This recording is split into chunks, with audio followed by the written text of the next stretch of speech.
दोस्तों, घर के काम जो होते हैं ना वो एक नेवर एंडिंग प्रोसेस है। वो कभी खत्म नहीं होते हैं। घर का कोई भी एक कोना उठा लीजिए, वो हमेशा आपको बुला ही रहा होगा कि कुछ ना कुछ यहाँ पर कमी है, उसे आकर ठीक कीजिए।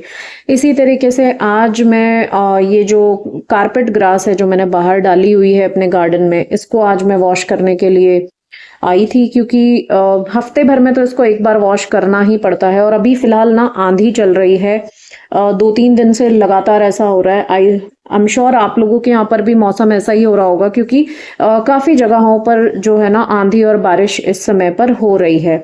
तो इसमें मिट्टी इतनी ज्यादा आ गई थी, और फिर थोड़ा सा जो है ना गंदगी पौधों की भी आ ही जाती है। पौधों की भी मिट्टी आ जाती है जब हम पौधों में पानी देते हैं तो इसकी वजह से जो है ना ये काफी गंदा हो जाता है। तो इसीलिए ज्यादा इसको ना रगड़ते हुए बस हल्का सा पानी का शावर कर रही हूँ, ताकि सारी मिट्टी इसमें से निकल जाएगी। और अगर जो भी गंदगी है वो एक बार झाड़ के अच्छे से ये सूख जाए, उसके बाद मैं इसको वापस से बिछा दूंगी। क्योंकि देखिए, जब भी हम कोई घर में डेकोरेशन करते हैं, चाहे फिर वो कारपेट ग्रास हो, नॉर्मल आपके कारपेट्स हो, नॉर्मल रग्स हो, उनको टाइम टू टाइम क्लीनिंग करना बहुत ज़रूरी होता है, हाइजीन पॉइंट ऑफ व्यू से भी। और वो अगर गंदे होंगे तो वो बिल्कुल भी सुंदर दिखेंगे भी नहीं। तो ये एक जो है ना काम हमारा लगातार वाला ही होता है कि कभी ना कभी, क्योंकि घर में बहुत सारे कारपेट होते हैं, तो हर वीक आपको एक जगह का कारपेट तो लेना ही पड़ेगा वॉश करने के लिए, या साफ करने के लिए, या वैक्यूम करने के लिए। तो इसीलिए मेरे पास भी 4-5 कारपेट मैं अलग अलग दोनों फ्लोर्स पर रखती हूँ। तो उनको वॉश करने के लिए एक वीक में एक कारपेट को तो वॉश करना ही पड़ता है। फिर डॉग्स भी मेरे पास 3-3 हैं, तो वो सभी जगह, क्योंकि मेरे पूरे घर में उनका एक्सेस है, मैंने कोई एरिया उनके लिए सच रिस्ट्रिक्ट नहीं किया हुआ है कि वो वहां पर नहीं जा सकते हैं। तो उनके बाल भी काफी जगह होते हैं, वो आराम से ना सोते भी हैं कारपेट पे, उनको बड़ा अच्छा भी लगता है कारपेट पे सोना। तो इसी वजह से जब तक मैं एक कारपेट को वॉश करके वो वापस अपनी जगह पर जाता है, तब तक दूसरे कारपेट के वॉश करने की बारी आ ही जाती है।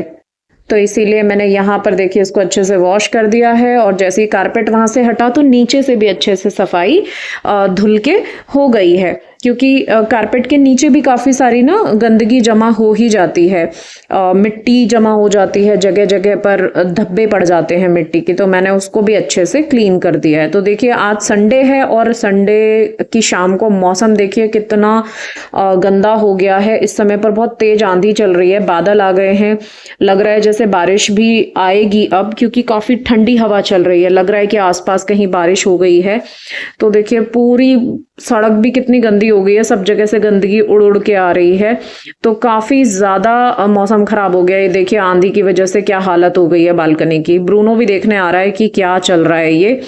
तो देखो, बिल्कुल मिट्टी ही मिट्टी हो गई है चारों तरफ, बहुत ज्यादा काम बढ़ गया है। और यही होता है, जब आंधी चलेगी ना तो काम ऐसे ही बढ़ेगा, डबल जो है ना मेहनत लगेगी घर की सफाई होने में। देखो आप कितनी तेज ये सब हिल रहे हैं, आप देख सकते हो कि कितनी तेज आंधी चल रही है, और बादल भी अच्छे खासे आ रहे हैं। और आज हमें ना हमारा जो टीवी है ना उसको वॉल माउंट भी करना था, तो अजय उसी काम में लगे हुए हैं अभी। और क्योंकि अब गर्मी तेज हो गई है, और एसी की वजह से हमको जो हमारे जो कान्हा जी है ना, उनको हमें ऊपर बेडरूम में शिफ्ट करना पड़ता है, क्योंकि अब दो जगह एसी चला नहीं सकते हैं। तो इसी वजह से वो हमारे साथ अब बेडरूम में ही उनके लिए जगह बनानी है। तो उसी वजह से ये जो कैबिनेट है जिस पर टीवी रहता था उसको मैं खाली करूंगी उनके लिए, और टीवी को हम ऊपर शिफ्ट कर रहे हैं। और देखिए कमरे की क्या हालत हो गई है बिल्कुल, क्योंकि ड्रिल हो रही है तो बहुत सारी धूल ऑलरेडी निकल के आ रही है, और आंधी तो चल ही रही है। तो पूरा ना सब कबाड़ हो गया है। अब वापस से पूरा घर वैक्यूम करके और जो है ना सफाई करनी पड़ेगी। और ये जूजू को देखिए, इसको भी बांध के बिठा रखा है यहीं पे पास में ही, क्योंकि आंधी तेज चल रही है ना, तो बच्चे भी डर रहे हैं थोड़े से। मतलब जूजू को थोड़ा सा लग रहा है, उसको कमी देखने को मिलता है ना ये सब। अब देखिए, रात हो गई है और कितनी तेज बारिश शुरू हो गई है, बहुत तेज। और पता है ओले गिर रहे हैं। आप देखिए, मैं अभी आपको जूम करके दिखाती हूँ। यहाँ पे नीचे आप देखेंगे इतने सारे ओले गिरे हैं ना, गजब की बारिश हुई है, और बहुत तेज, इतनी तेज आवाज आ रही थी, तड़ तड़ तड़ तड़, बहुत तेज। लगा कि क्या हुआ है, हमने सोचा कि बहुत तेज बारिश आई है, लेकिन बाहर आके देखा तो ओले गिर रहे थे। देखिए कितना पूरा कारपेट वाइट हो गया है, इतने ज्यादा ओले गिरे हैं, बाप रे।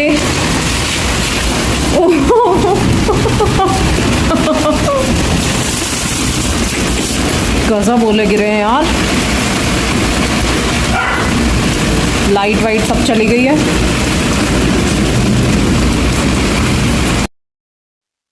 उसके बाद नेक्स्ट डे की ये क्लिपिंग है। तो ये जो मेरी जो फ्रूट बास्केट थी ना, ये गोल्डन कलर इस पे पेंट हो रखा था, बट वो काफ़ी ख़राब हो गया था। तो मैं एक स्प्रे पेंट लेकर आई थी, सोचा देखती हूँ ये कैसा काम करता है। तो इसको है ना मैं पेंट कर रही हूँ, स्प्रे पेंट, ताकि ये थोड़ी सी तो सुंदर दिखे। बिल्कुल एकदम ब्लैक हो गई है अब ये, काफ़ी ख़राब हो गया इसका पेंट। हो गए हैं वैसे तो इसको 5-6 साल हो गए हैं, तो अब पेंट उतरना तो बनता ही था इसका भी।